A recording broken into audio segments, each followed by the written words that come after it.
Welcome to the Long and Thick podcast, where your two degenerate uncles help you navigate the noise and cut through the bullshit in the health and wellness space. Here to get you across the river of nonsense, my friend. Here we are. We made it. We're still getting there. We can see the shore on the other side, but we'll get there. Yeah, okay. Okay. Nutrition. Some basic broad strokes. Yeah, so I feel like we're going through the new year. We're helping some folks maybe that have not had any exposure to this or too much exposure to like starting fresh. And I thought it would be helpful to dive into some of the basics and then just build up from there. Sure.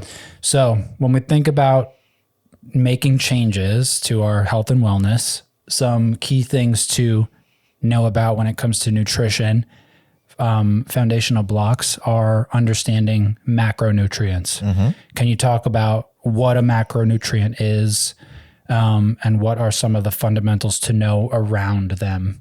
Sure. Macronutrients are our three building blocks of the foods that we consume: proteins, fats, and carbohydrates. Okay. Each one of them applies to a different caloric value for every gram of the respective ones that you can consume. Carbohydrates and protein, each gram will have 4 calories. Each gram of fat will have 9 calories. The dark horse in this is that you have ethanol as well when we consume alcoholic beverages. Ethanol burns at 7 calories per gram. Okay.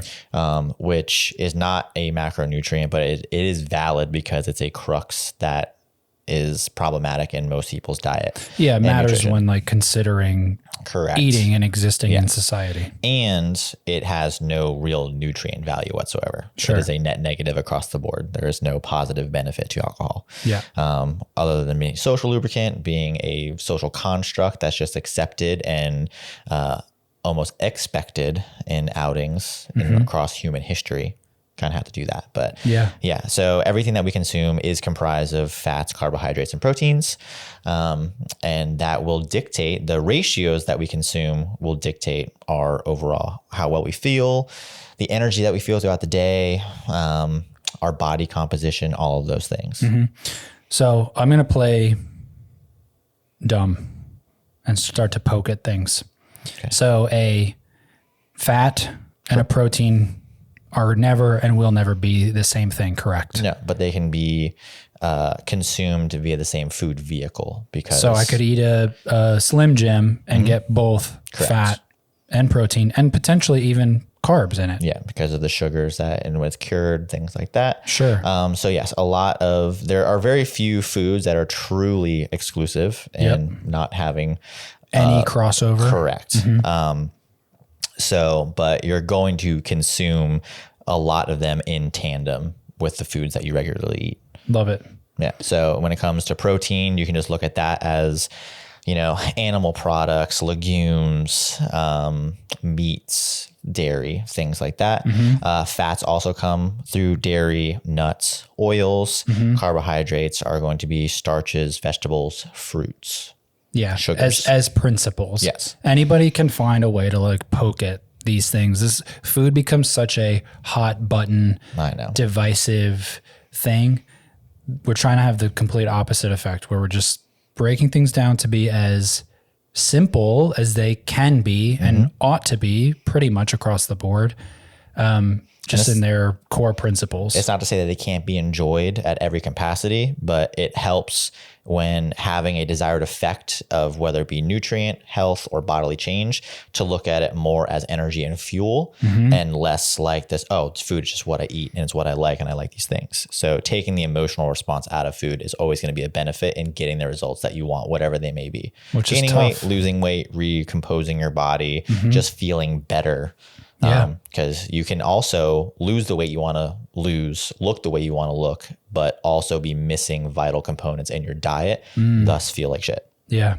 Yeah. Food is complex, right? Because it's so many things. It can be cultural. It can be emotional. It can be socioeconomical too. Yeah. Yeah. And so there's a lot to account for. And again, we're trying to like distill down to simple, true fundamental basic things surrounding nutrition. Yeah. Just to give you sort of a foot in the door as you're trying to establish some changes, or maybe just need a little brush up on some of that stuff.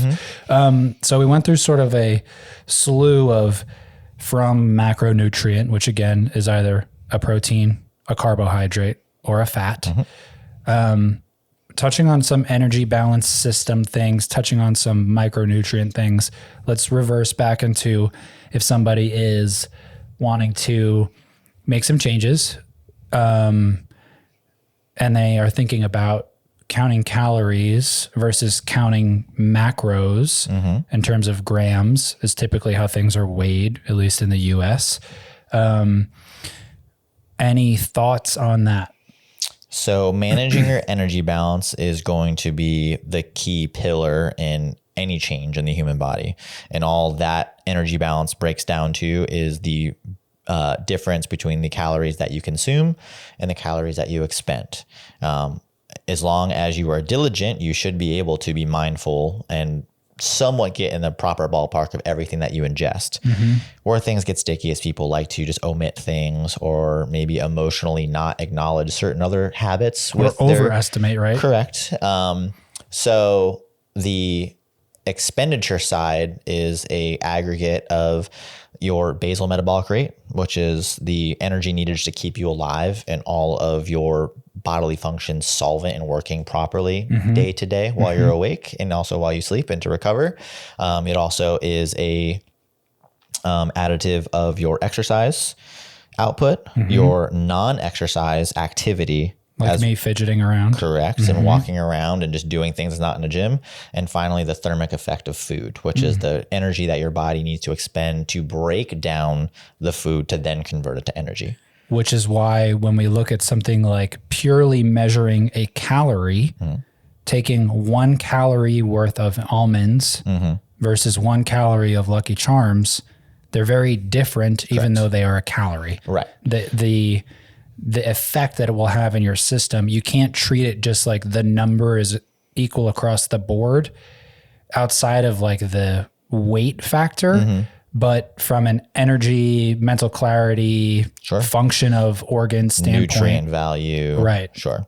And then where that becomes even more slightly complex is of the macronutrients, protein specifically takes the most energy for your body to break down to utilize it as energy, as redundant as that sounds, which can be an advantage when you pull that into your lifestyle because you can leverage protein as a way not only to burn more calories, but it also helps in satiety as well over fats and carbohydrates. With the Americanized diet and the foods that we have access to, especially in a convenience factor, our fats and our carbohydrate rich foods have been engineered to have way more calories and way less satiety on that. So you continue to consume them. Whereas protein has a baked in thing, not only where you burn more calories in its consumption, but you also are kept full for longer to keep you from snacking and binging, you hope. Yeah. Love that. Perfect example of a super bomb of fat and carbs would be a donut. You eat a donut, you get that big spike boost and typically crash in some way, shape, or form. Versus trying to eat just like a donut's sized worth, even if you compress it down, of just chicken. Right? Yeah. Very different body response, which I think most people could relate to, I would imagine. Right. And the thing is with the American diet, we'll say protein is never really at a premium. Again, that's like you said, a geographical thing, socioeconomic thing, just a conditioning thing. There is a change in perception with protein, thankfully, where it's not just like some bro bodybuilder thing. And again, not to drag anyone through the mud by any means, but it's women now, they need to have protein on their radar more than anything because it's going to help them with their lean tissue, bone density, getting them to age better and have better longevity. So most of the women that I work with to start, when I give them their protein prescription, they're like, oh, I think I'm getting enough. And I'm like, track for like a day or a week. And they're usually well under half of where they should be. Even though people are pretty convinced until you do weigh things, which is a huge pain in the ass. It is. But again, we said this last time, what comes easy goes easy. If you want to establish like a pretty profound change in your body, there's going to be some static and stuff and muck to fight through. It is not this like smooth, beautiful sail down the coastline. It's annoying. Sure. But you can't manage something unless you measure something. Yep. And if everyone was fantastic at intuitive eating, none of us would have jobs. Yeah. You know, and that's the thing, is that there's people that have no idea what any of this means. They're flying blind. Yeah. They're just eating whether the internet told them so, or habits that they picked up as a kid that they've taken on through life. Or like I said, socioeconomics is huge. Yeah. You know, like not everyone has access to good, clean, quality, whole foods as much, even if they would love to. Yeah. It's just it's priced out of them, and it's only getting worse with time. Yep. So it's tough. Yeah, the classic with that is like the college kid, right? Like eating noodles for 4 years is like, technically, can you get through? Yeah, but you want to change your mental framework around how you're approaching food to the best that you can. I understand in cases there is a very real financial, wall that will determine that for you. So that's not lost on us, but again, we're just trying to cover some. We're trying to still instill the best case forward. It's not saying it's the easiest path. More often than not, it's the hardest one. Right. But you will feel your best with the road less traveled. Simple as that. Yeah. Love it. So recap, energy balance is a mixture of resting, metabolic rate. Yep. So expenditure is your resting metabolic rate, your exercise energy expenditure, your non-exercise energy expenditure, and the energy your body needs to break down your food. Love it. And then for the approach sake of how you use this information is, for most people that want to lose weight, burn fat, you need to be in a caloric deficit, a small one, but a caloric deficit. And your body's always looking for homeostasis. So when you pull calories from it, it's going to then start down-regulating, what is burning off to meet that. So it's constantly a moving target. And that's honestly where coaching comes into play, is being able to modulate that, because your body is very crafty at rebalancing things. It's like, oh, well, you're giving me way less calories. For self-preservation's sake, I'm going to start burning way less. It's not going to be an immediate thing, but you're constantly chasing this target because your body is crafty. It's just like, oh, homeostasis, find this thing. Yes. So the one benefit to that, unfortunately, if you have a lot of weight to lose, you can stay in a deficit for longer because your body has tons of energy to expend. Yeah. It gets difficult as you get leaner and leaner. And same is true for the inverse in gaining. Yes. As you start to take in more and you're not accustomed to that, your body will say, oh, I had so much more yesterday. Today, I don't need to do as much. Right. So things to consider, and why it is so important that it is a process and not just like a and it's a measured one. Yeah.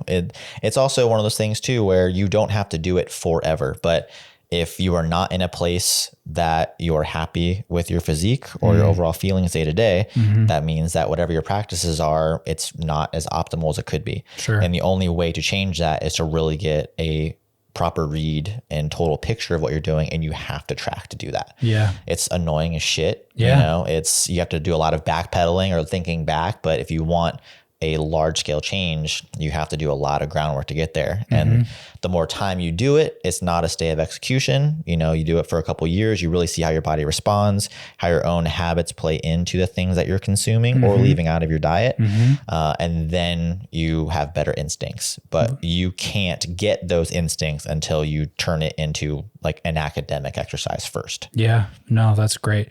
So first big pillar is if you're trying to either make a change in gaining or losing, is to take, how long would you say is a reasonable, you said years, and I understand that from the standpoint of like, there being fluctuation in life, jobs, relationships, whatever. Like, it's not just this perfect, like, okay, I've calculated all possible meals. It's not like some computer program you plug yourself into. You might go out. We're going to Japan, and I'm like, that's going to change our diet, right? Yeah. Like the time, all those things. So how long would you say somebody practices measuring as a means to make it second nature before they can start to taper off from that in the basics way? So where this will go, so is talking about how we start to get into like the real fine tuning with blood work, micronutrient management, supplemental management, that type of stuff. First, we just need to get these pillars in order. How long of a thing roughly? On the best case scenario, people that I've worked with that are just superhuman in systems and management, I would still say the smallest case is going to be 6 months. That's absolute like perfection, like 98% compliance. Correct. For most people, I find at least a year or two to really see how their body ebbs and flows with those differences in lifestyle. Their diet could change with new inclusions in their life, partners, children, seasons, 100%. So it really helps if they have a good amount of new positive habits in place to be able to literally live through them for a year or two. And in doing so becomes more of a character trait than an experiment. Yeah, that's great. Cool. I think we should touch on some practical ways of doing that. Some app suggestions, some tools, some scales, things that we could potentially link in show notes. Yeah. Anything in that realm that comes to mind like right away? So easiest one before ever getting down to apps is just paying attention to serving size. What does that look like? You can basically see the nutrient values of what you're consuming. If it's a box good, or you can also just Google, if it's a whole food that's not have a nutrition label. Facts label on it. But the American way is indulgence over consumption. It's just what we're bred and conditioned for at this point. Sure. So when you buy something, generally we look at it as like, we're just going to take this whole thing and that's it. But the serving size is then factored in against what your caloric needs as an average is expected to be. And most people obliterate what their serving sizes are. So above 100%. Yeah. It's, again, there are nuances there. There are people that struggle with undereating and have other, neurotic things and eating disorders, and we can't leave that off the table either. Absolutely. But as far as data and statistics go, we are an over-consuming populace, not an under-consuming one, despite where the exceptions are. Sure. So serving size is the first one to manage, and most people will be very underwhelmed and bummed at the foods that they love, what a serving size actually looks like. Compared to like having the half a sleeve of Oreos or whatever. A serving size of Oreos is 2 Oreos. Yeah. Like that's it. Right. Good fucking luck with that. I myself, hell no, stopping at 2 Oreos. I'm chomping, right. All right. So, but that is, an average of what you should consume compared to what an average adult needs and will balance out their energy balance with. The problem is we have never been more sedentary as a species while also over consuming as much as we have. So that's why we're all obese. Sure. So, okay. And then, sorry, to not further answer your question, things like MyFitnessPal, Chronometer, Carbon, all that kind of stuff. Things that have a database of foods that, while not perfect, will get you mostly in the ballpark. Yep. And it will be night and day different, as long as you're honest, than just freeballing the world and just being like, oh, I think I'm getting what I need and don't need. It's fine. Heavy swinging. Yeah. No, those are great. I use Carbon. I like it a lot. If you do use any of those things, I would suggest that you take a good bit of time. It's going to take months before you have like things that are like your norms in there that are not part of it. But you're better off getting the most accurate read. So get a food scale. I have a scale that I use for measuring coffee that works just fine. Get actual measuring cups, measuring spoons. Yeah. Doesn't have to all be at once either. A good thing that you can take with you that's a great tool in terms of just in that first stage of like looking at how much am I actually eating is comparing to the size of your hand. It's usually there for most people, and it's relatively proportionate to the rest of you most of the time. So you can use, a thumb for like fat quantity of, your plate and 2 fists for carbs. And exactly. Like, and whatever it is, you can just measure it against like, I went out and I had this, and this. I'm just taking a mental picture of like, this was about this much rice. Okay. And then I had like a palm of, broccoli, blah, blah, blah. And so just so you have a ballpark idea, Sure. But the better habit to start to build on is for sure calculating. So you can really know. I definitely was very guilty of overestimating what I thought I was eating because of my day, which is very like work and then like slam food. And some people can relate to that. Nurses, whoever, people that have longer shifts and they just like snack and shit between stuff. And then you try to make up all your calories. There's a lot of ways that you can make this work for yourself, but ultimately you need to have a clear grasp of what you're taking in compared to, where you're trying to get to. And you also just have to be accepting of what the alternative actually looks like. It's not always easy to cut out a bunch of calories or add a bunch of calories, but if you know your basal metabolic rate, which is a pretty simple calculation, age, height, and weight, you can do that on the internet very, very easily. And you feel good about those types of calculations for people to do. Yeah, I mean, it's an average. It's always, you have to put in the groundwork and seeing how it actually agrees with your lifestyle and how well you can adhere to it. But BMR calculators, for the most part, are well enough in the range that are useful. The other side of it is people overestimating their activity level generally. I work a lot, so I'm very active, 5 workouts a week. You're still sedentary if you're working a desk job and you are only at the gym 4 days a week. That's a sedentary lifestyle. So it's just finding how those numbers work for you, getting the most honest picture of it, and then instantiating the changes necessary to correct it one way or the other. Love it. Right on. All right, so we're getting things dialed. We are managing our fats, our carbs, and our proteins pretty well. I, once upon a time, battled putting on weight, believe it or not. Just kidding, we're still there. I bring this up because I was training with a friend. I had just gotten into powerlifting, and we would go to this guy's house. He had a pretty cool gym like attached to the backside of his house, and people would just sort of like hang out and lift, and he would coach them. I want to say it was cheap, it was chill, it was fun. I was pretty good like form wise, but always just really skinny. Picked up the skill quickly, couldn't put on the weight to do it. And he was like, man, you gotta just wake up at like 3 a.m, put away I know. Literally, this is real advice. Set alarms throughout the night to wake up and have a peanut butter and jelly and like a half a gallon of milk.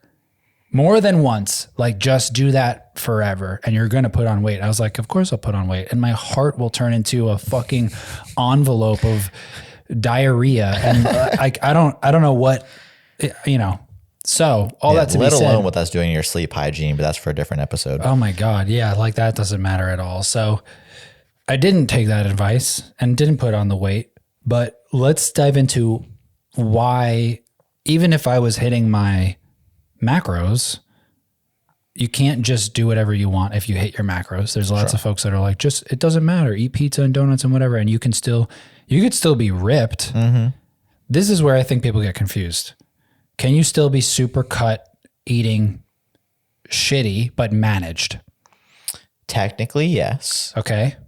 Again, if your energy balance is dialed for your needs, I mean, at a certain point, if you're trying to get incredibly, incredibly lean, there will have to be concessions made. Of course. So your diet's going to get pared down more and more and more. Right. And if you're managing a very specific caloric range, it's going to be incredibly difficult doing it on fair food. Right. Hence the bodybuilder eating boiled chicken and raw broccoli or whatever. However, you can get to a very good look while eating like an absolute miscreant. And I will be on the record and saying that there's seasons of my life where I'm able to do that. Sure. The benefit that I am afforded is that I've put on probably about a genetic maximal amount of muscle. Okay.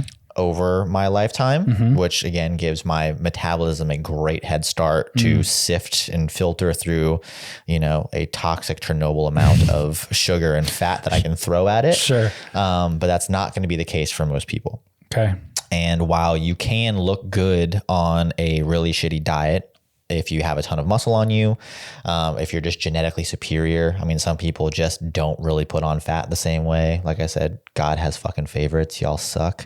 But it's in terms of the quality of your health and the quality of your day-to-day life, this is where micronutrients come into play. A lot of times if people are really regimented with their diet or a particular outcome of their diet, they really start finding systems and they make things really repeatable. And sometimes they relegate all of their diet down to a couple buckets. Like my breakfast will be this, my lunch will be that, my snack will be this, my dinner will be that, which is great for the outcome. But a lot of times they're leaving large exposures in the micronutrients, which is going to be your vitamins, your minerals, your aminos that are going to help keep all of your other functions, brain, organs, energy, cellular, all of those things in your body, that you need a balanced diet. And it can't just be from the one thing of chicken, one thing of rice, one thing of potatoes. And you just keep churning through it. Yeah. So whether it be a supplemental exposure or a diet-based exposure, you need to be mindful of your micronutrients because they are the things that keep you alive and feeling your best, because your body has a wide variety of needs and there's a ton of vitamins and minerals that are necessary to keep all of those functions working optimally. Right. And unfortunately, most people don't even know what optimal feels like. Yeah. They're just like, I feel good enough. I have several clients that, I let them do their thing. They get the result that they want, but we start talking about how do we optimize things outside of the gym? What practices can we put into place for their diet and maybe include a couple foods or exclude a couple foods. And even though their caloric needs never changed, sure, but they'll come back and be like, holy shit. Like this is a different landscape. This is a much better horizon. Yeah. I sleep better. I think more clearly. I have more energy. So less bloated. Those types of things are 100%. very indicative of, you might have your macros super dialed, your calories pretty dialed. You've like been cruising, but those things are very clear symptoms of something within your system not liking what's going on. correct. Yeah. So those are things that I feel like they are subpar in terms of like hierarchy of prioritizing. Like you ought to get your caloric balance sorted first.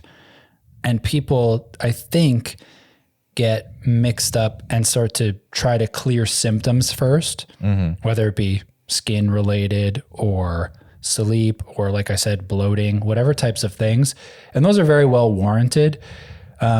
Obviously, if you have something going on like celiacs, like there comes a point where you're going to want to have some degree of testing done. And we'll dive into more of like digestion and some of the more nuanced parts of sorting out your diet, because it's going to be different. But again, this is just sort of overarching, looking at, okay, we've managed our calories. We're dialed. I know I want to gain weight. I know I need about this roughly. And I know that it should look like more or less like this. Now we got to create some variety. Eating the rainbows, always good advice. Yeah. Bright fruits and bright vegetables. It's always going to have a varied vitamin and mineral profile, varying your proteins as well. Trying to retain mostly good fats, fish, nuts, avocados, olive oil. Yeah.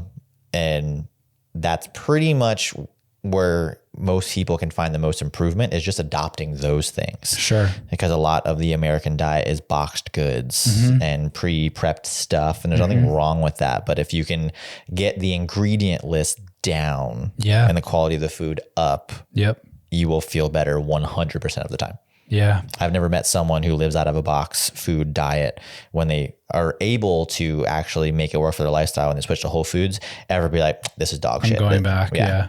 No. Or they have to eat at the airport and they're like, whoa, like I am actually feeling disgusted Yeah. by. And thankfully too, I mean, airports, it's premium, it's expensive. The price hike is astronomical, but where there's a bill, there's a way. I think it beats sporting events. It might. I swear to God, I saw somebody pay $53 in LaGuardia for like 2 beers.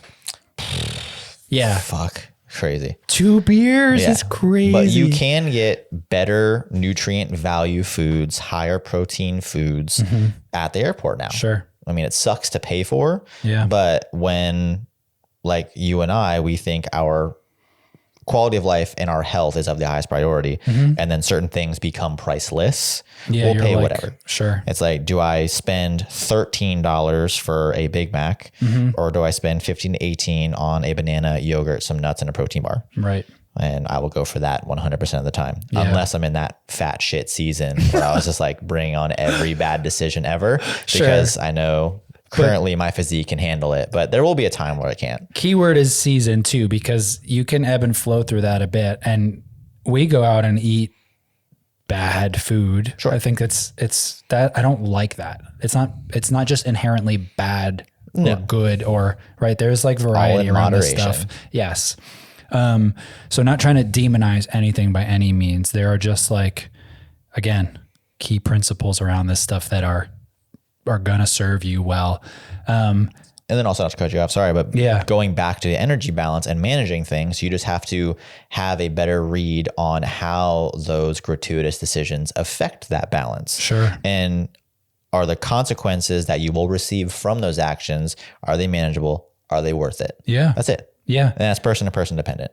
Sure. I mean, think about the most clear, obvious one is like right now, no one drinks, right? Yeah. Because it's like become abundantly clear that there is arguably no benefit to it. Sure. Outside of the social, The norm of it. Sure. And, or if you just like the taste or whatever, or you like to be drunk or just buzzed or whatever your rationale is, I don't really care. More people than not are cutting away from alcohol consumption as a whole. And when they have that sip or when they realize that they've been, dry for 2 months and they are like, fuck it, I'll have a glass of wine. I can't tell you how many people I'll see the following day and they're like, man, I slept like shit last night. So when you reintroduce these things that you like slowly stepped away from, you really get to feel that litmus test of like real time. It's happening in my body right now. Wow. I didn't believe this and now I'm feeling it. Right. And here we are. That's a pretty special experience. Sure. It's profound because people don't understand the contrast of what it is when those things aren't in play. Yeah. Because most people have a beer in their hand when they're like 11. Sure. It's just like doing cool shit in middle school, high school. Like they've been exposed to substances from a very early age and it's just our way. It's rite of passage. You're going to have high school parties, college parties that might then continue to unfold in your professional life. Several clients that I know they're in a field or profession where the handshake, the dinner over drinks is how the entire profession keeps locomoting. There's no way around it. Yeah. Right. But again, when you really start pulling back, these are addictive things like sugar, alcohol, it's fine. It's just a little bit here and there. Sure. But most people don't know what it feels like to have them not in the picture at all. And when you don't have something, you also crave it less. So ancillary benefit. Yeah. It's really, I think, important to acknowledge the difficulty of starting to switch some of these things around. None of the things we're talking about or suggestions we're making should be made in this like, all right, burn everything in the pantry. You're going to be absolutely trashed if you try to just to be phasic. Yep. Take it in stages, level up your meals slowly play with like, if you're having, 3 drinks a night, maybe cut it down to like 2. For a week, tell yourself that. Try that for the rest of the month. What's happening? Let's go to 1. Like, just do it by levels. There doesn't need to be this huge emergent rat race, unless your doctor's like, yo, dog. You got to cut the shit out now. The clock is ticking. Yeah. It's that got Grim 2 Reaper ticks is just left. waiting to tickle your balls. So. He's under there. Yeah, 100%. Awesome. That's good stuff. Let's talk a little bit about protein. Maybe some good ways to get some big increases that are like valuable. Yeah. And sort of why it matters. Sure. I mean, protein is the foundation of muscle building and muscle protein synthesis. As we've talked at length already, and we'll continue to do so probably the entire length of this podcast, is that muscle and strength over the course of your life is going to be paramount to your health. Gold mine. So you need protein to service that ambition. It also is a valuable asset in terms of managing your weight and helping weight loss, because like we talked about, it helps increase satiety. So you're not as hungry to go as voraciously for snacks. Sure. And your body has to do more to convert it to energy. So you're burning more calories. So it's this nice symbiotic effect. So it really is like the wonder macronutrient. It can't be the only pillar of your diet because it would be a massive exposure in vitamins and minerals. But most people get far too little in our opinions, but also there's plenty of data to support that. And easy ways of kind of bolstering that up is just changing the ratio what's on your plate. It's very simple for us to do like less than a fistful of protein and then a menagerie of other fried rice and things. So it's just changing ratios. And most people would be very impressed with just how much, if they're looking to lose weight or change their body composition, just moving the ratio to protein from like 25% to 45% of their plate. And how they're going to feel and what energy that provides if they start it earlier in the day. I know plenty of people that do intermittent fasting. They don't start eating till midday. It is a great tool for weight loss. However, I would also challenge them to keep the same amount of calories they're doing in intermittent fasting, still get a breakfast in and have it be a high protein breakfast. And it does change things considerably with how you feel throughout the day. And it's worked well for me, because at one point in my life, I was like, I'm gonna try to get lean, and I did intermittent fasting, and I will never do that again. Realistically, not say it can't work for other people, but being able to manage my protein and my meals throughout the day, I just feel more energized, feel more acute, more mental clarity. Instead of playing catch up, where you've like, oh, I've missed a 6-hour window, and now I have to eat another 2,000 calories before now. Agreed. And here we go. Agreed. Good protein supplements I found to be really helpful for breakfasts, like oatmeal with 2 scoops of a protein powder that agrees with your body. This is something I would recommend you trial. This is not a cheap process to trial, but your other alternatives are get some blood work done or, find out the intricacies of your system. Otherwise, you're your own scientist. You need to like take it into your own hands. Some people are going to tell you that certain things work or don't work. You need to own it and just like do your own due diligence. There's certain foods that when I have, goodness gracious, I get such a crazy blood sugar spike. And is it like a thing that is highly glycemic? No, not necessarily, but for some reason sends my shit off the rails. So I avoid things like that. I think that's to that same point is trying to look at it more in tune with how your body responds to things and being more mindful of that. Because some people, I mean, you can't blame them. It's like a high frequency job, they're kids, they're not looking inward, and you can't even sense it because everything else is volume 11. So the only time that you feel a meal is if you consumed alcohol, which obviously you'll feel eventually, or you have a shit ton of like caffeine or something profound that like really gives your body signaling.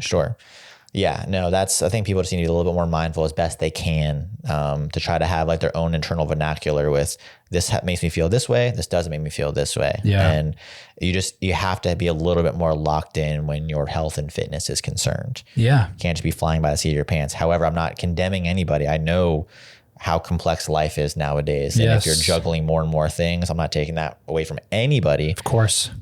But again, it takes a measure of intention for sure. Yeah. And you can try to enjoy the process even. Like I always found it fascinating to, be my own scientist. If I had the money to burn on just like, constant CGM monitoring and just like pricking my blood and running stuff. I would do it all the time, but I don't, and that's okay. So I can just do it in other ways. Last thing to touch on, I think is pretty important. Liquid calories as a hidden culprit. I feel like this is sort of known, but also maybe not so much, especially when you talk about the caloric weight of alcohol, the things like soda that people are just like, you're drinking a dark liquid like a cola, easy things to quickly change and feel a pretty amazing turnaround from. Any other thoughts around mindfulness with volume of liquid consumed, types of liquid, maybe even touching on water and electrolyte stuff with salts? We can do that. All right. So I will always say that most people fall off the rails when it comes to their liquid calories.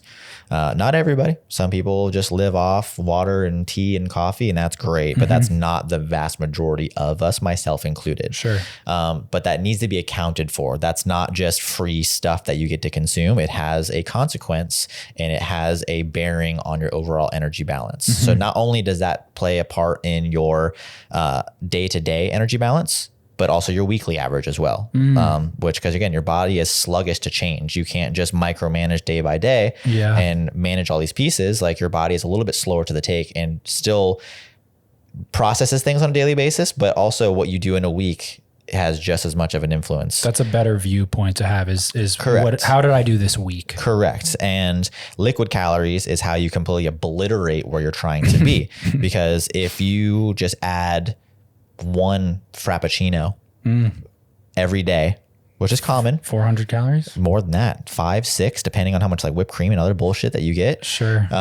So you just added potentially a day and a half's extra calories for the week. You think you're going to lose weight on that? No, you're not. Right. But you also have to just account for it. You have to move more if you're having the thing. Or, people really fall off the rails when it comes to managing like their dips and their dressings, condiments, things like that. These all have caloric consequences. Barbecue sauce, right, powerful. Right. So, and again, the serving sizes of condiments and dressings woefully small. Dude, they're like, oh, you dip a toothpick. a Neverland thimble amount, if you will. So that's what you're getting, and that's what you have to count for. Sure. And alcohol is another one. Yeah. There's plenty of low carb alcohol options, but if you're consuming 5 to 6 drinks, like I said, every gram is 7 calories. It has 0 nutrient value. Right. And there's also other damning effects. It slows metabolic processes. You don't burn fat when you consume a bunch of alcohol. You can't build muscle. You can't. Your muscle protein synthesis is lower. You can't fucking get that one out. Your sleep is trash. Yeah. Your motivation the next day or two is trash. Sure. So it is a net negative. I'm not saying everyone needs to be a monk, but these all have consequences. And when you add all of these together, you might be adding another 4,000 to 6,000 calories for the week. Yeah. And wondering why you're not losing weight. Yeah. So the liquids can get you the fastest. Sure. Yeah. You don't get the same level of satiety. And like soda, as you also pointed out. Yeah. If you're not doing a diet soda or a sweetener changed out version of that. Yep. I mean, that's a huge part of the obesity epidemic. It's just pounding 2 liters of soda, unfortunately. Yep. Hyperpalatable. And so it's easy, sneaky culprit. I love that you said that word. That also is a crux of our dietary quandary as a species, excuse me. What are your thoughts on where our food production is going as a society, especially in America? It feels really, really grim when you start to look at like the complexes of the world, right? You can dive into a pretty deep, like, conspiratory wormhole of like all these systems out to get us between big pharma, big food, big tech, whatever. And I get it. I mean, like, it really is out to get you pretty good. There's money to be made.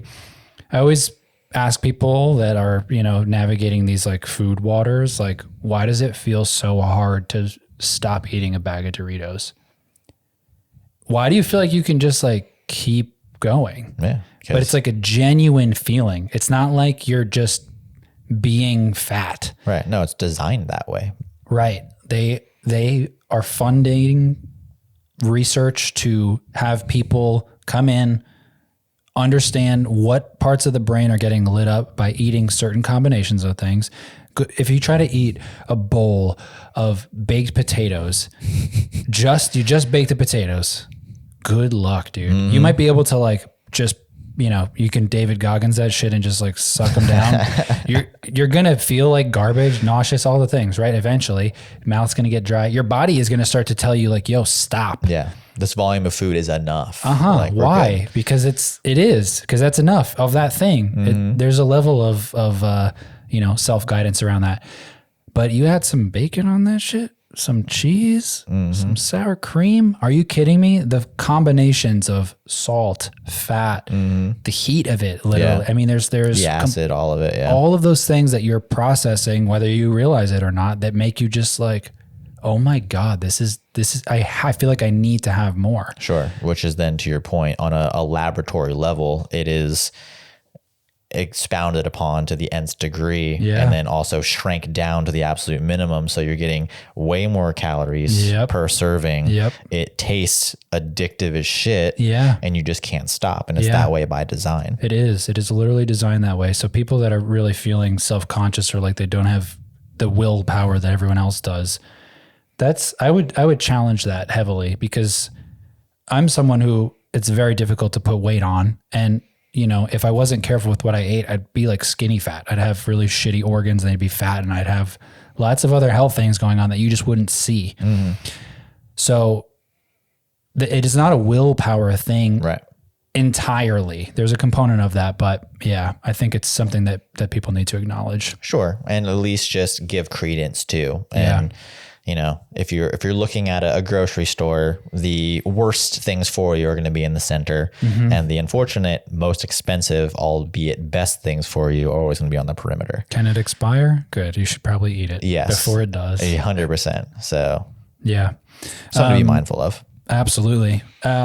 Next time we're going to plan to touch on some more of the nuance around digestion, some tips and tricks for things that you could do with blood work, places that we've had blood work done, or some experiences around that, trying to navigate food intolerances, potentially managing inflammation, allergies, things like that. We're not experts in either of these things, but again, we have dealt with quite a bit of it and help other people navigate these waters. So I hope to do the same. Until next time. Until next time, my friend. Adios.